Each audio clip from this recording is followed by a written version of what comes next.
అందరికీ నమస్కారాలు.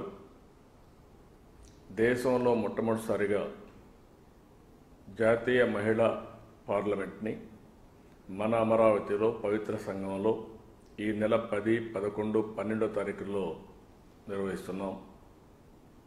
ఆంధ్రప్రదేశ్ ప్రభుత్వ సహకారంతో శాసనసభ ఆధ్వర్యంలో ఈ కార్యక్రమాన్ని నిర్వహించజరుగుతుంది.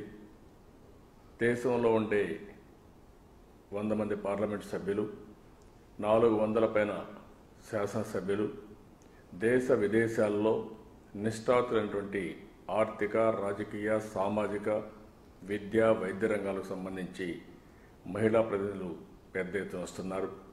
విద్యార్థులు కూడా భాగస్వాములు అవుతున్నారు. ఇది ఒక అరుదైన అవకాశం. దేశ అభివృద్ధిలో మహిళల పాత్ర గురించి చర్చించడం, అంతేకాకుండా సమగ్ర అభివృద్ధి దేశంలో కావాలంటే మహిళల సాధికారత కూడా చాలా అవసరం. ఆ విషయాల్లో ఈ సమావేశం ఒక దిశ నిర్దేశిస్తుందని మనస్ఫూర్తిగా ఆశిస్తూ ప్రతి ఒక్కరూ సహకరించవలసిందిగా కోరుకుంటూ అందరికీ నమస్కారం.